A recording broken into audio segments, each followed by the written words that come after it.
Alright guys, welcome back to the most underrated channel on all of YouTube. Like seriously, after hours and hours of content creation, I think I've got like 5 regular subscribers and watchers in like maybe 15 hours of views. That's okay, because we're out here rocking the motorcycle, and that's what it's all about. It's not about the videos, though those are fun to make too. And I've definitely learned a ton. Learned a little bit about video editing, learned a lot about my camera settings, what can be done to make the pictures good. Learned a little bit about sound leveling too, which is awesome. And I know my equipment a lot better. Oh yeah, buddy, throw that video! Street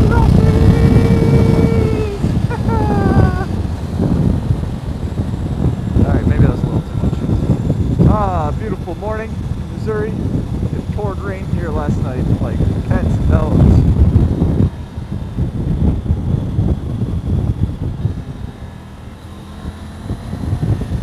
Like seriously, I think we got a couple inches in like, I don't know, an hour. Oh, what an asshole. Unless there were deer crossing, in which case it might have saved my life. Anyhow. And venture. Check it out. Tell your friends. That way I can, make these videos for more than just you and me. If it was you and me, I'd just give you my phone number. We can have a text conversation. Today, I wanted to get on here, take the long way to work, sit back, relax, enjoy the ride in, instead of rocking the highway. And I wanted to talk about the number one thing that will prevent you from being in an accident on a motorcycle. A lot of people think it's the MSF course, and I think that that is an excellent idea. And if you are getting into bikes, you should probably take it. Look it up at your local community college. Most of them have an MSF course in their catalog. Mine was $50, and I learned a ton, and I may have exponentially increased my skill level in the first weekend I was on motorcycles. I mean, I didn't even ride dirt bikes. I didn't know how to use a clutch. So for me, it was almost a must. And in that MSF course, I dropped the bike so that we had like an afternoon and a morning ride session, split into 2 groups. And in each group, we had 2 people drop the bike. For me, I didn't know what counterweighting was. You can check out Ryan F9's video on the subject. But I knew about push left, look left, go left. Don't do it across the double yellow. Or push right, look right, go right. Like, it's called counter steering. That was intuitive to me, which is weird because that's like the non-intuitive thing to think about. But what I didn't know was that when you're at low speeds on the bike, what you need to do is reset the bike's center of gravity. So if you're going to make a sharp left turn, you want to get your butt out to the right side of the bike and swing it around. I didn't know how to do that, and in the MSF course they set up this S-turn where you came in and you turned to UE, then you had to turn around and UE back the other way. And on the first UE I had a little bit of trouble, but I was going kind of slow, so I was able to make it just leaning the bike. But when you had to turn the bike around and go 180 the other way, there's no way you could have done that without counterweighting the bike. And I panicked, and I went too slow, so the stability wasn't there in the bike, and I just toppled over in the middle of the class. We had another guy do kind of the same thing in my class in the figure 8 box. But it's one of those things where it's like I was on a $1,000 GS 250, that was donated to the school. So it was no big deal. You just pick it up, you learn from your mistake, and you keep going. And that's why it's an awesome idea to take the class. Make your first mistake on somebody else's bike for $50. I mean, that's like the best deal going in the world. I think even the Harley class that they're charging like $300 for is still a good deal.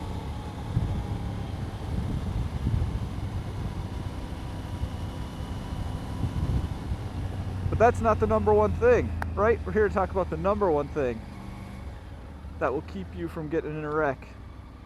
And how I know this is the number one thing and not the MSF class? Tons and tons of people out there never take a course. Old guys, I rode bikes all my life. They just go take their tests, get their endorsement, and they ride, right? They don't have any trouble, really. But they're the guys that you see out here that aren't really pushing it, right? They're not going to come into a corner and lean off the bike and goose it out. They're going to ride there with their big old bug-eye goggles. And they're just going to sit back and cruise with a big smile on their face. They're retired, they're living the life, they're not going anywhere. They're just enjoying the moment that they're in right now. Some people might find that as a boring way to ride a motorcycle, but they've picked up on one fundamental principle that's in a biker's blood that everybody needs to have. And that's a sense of never being in a hurry.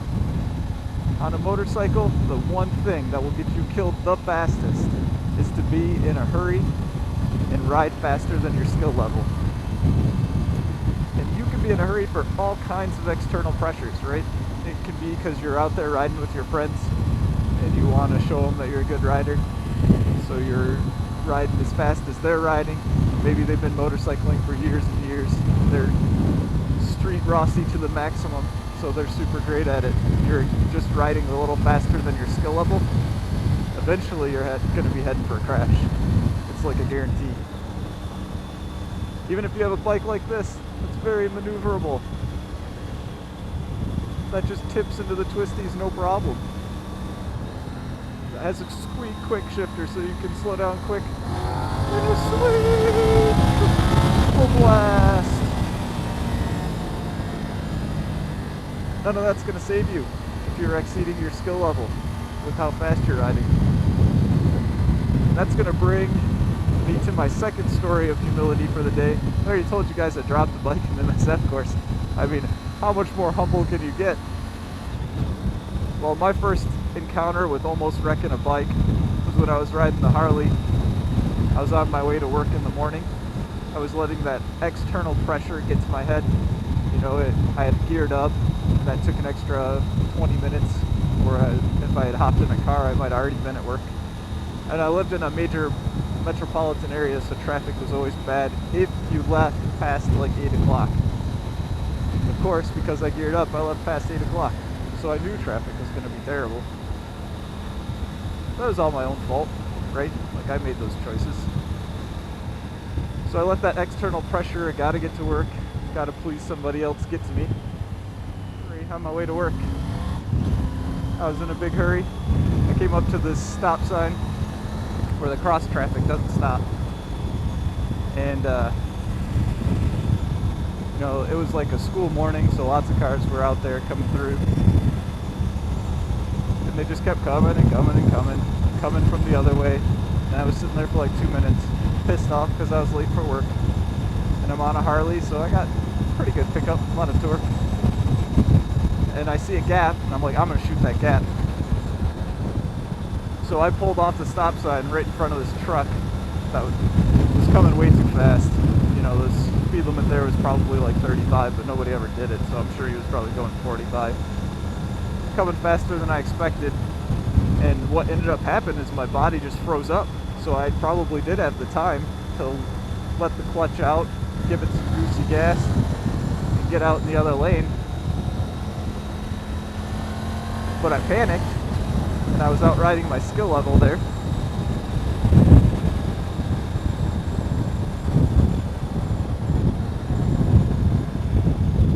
And so when I was trying to release the clutch, let's be honest, it's a Harley, so I had all 4 fingers on that bad boy. I released the clutch on that guy slow, and then my mind froze, and I would not let the clutch out any farther. And the bike's going in front of this truck, but it's not picking up any more speed, and I'm giving it more and more and more gas, trying to get out from in front of this truck. He hits the brakes, not like super hard, but to give me enough time to make it in the other lane, you know, without a collision. And I thought about it for a second, and I'm like, man, if that guy had just like not been paying attention at all, you know, I could have been dead there. I could have been flattened under a truck. So that's my close call with motorcycling. It's because I was in a hurry. And I've seen this throughout the entire motorcycling community. A good story that I have is one of the first group rides I did.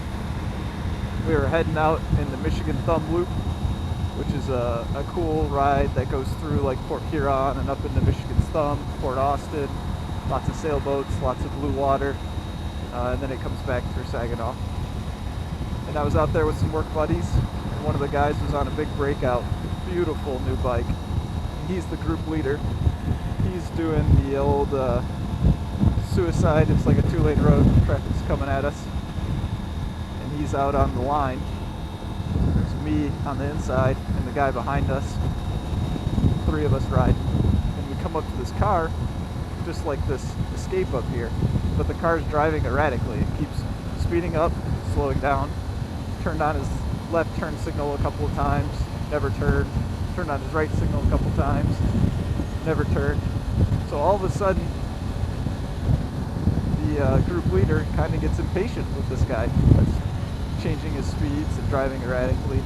The guy turns on his right turn signal. So the group leader goes out to the left, past the guy. So then he actually, because he's a little pissed off at this point, gets out in the other lane, like in the passing lane. The guy pulls off to the shoulder, but then he swings around because he's trying to make a U-turn and turn around. Obviously, he had no idea where he was going and he was lost, and just made a really poor choice at that point. The motorcyclist, he hit that brake so hard. I know those breakouts have ABS, but I swear to goodness I saw that back wheel come off the ground, if not just a couple inches. Which was about the craziest thing I've ever seen on a motorcycle. He didn't wreck, and the guy swung in front of him, and he didn't lay the bike down. You know, maybe it was because of training or whatever, but he got on that front brake just exactly enough to avoid the collision.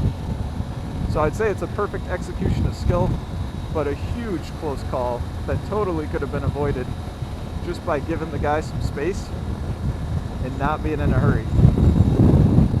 And I think that's the number one thing I see.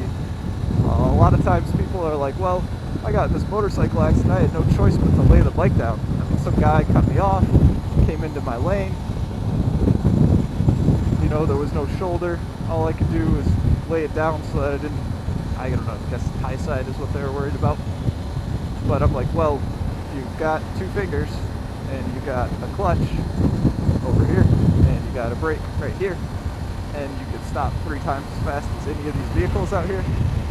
So explain to me again why you couldn't just hit the brake and let the guy get in front of you.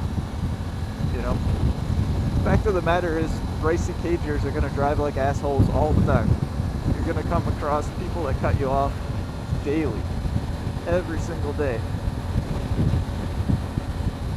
And if you have the right mentality, you know, the mentality is take it easy. You don't need to be there right now.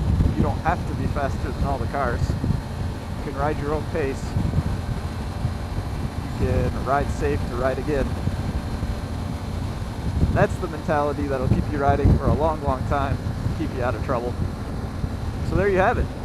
The one thing that'll save your butt on a motorcycle. It's not perfect form in street crossing corners. It's the mentality of ride your own ride, do your own thing, enjoy your own life. Peace.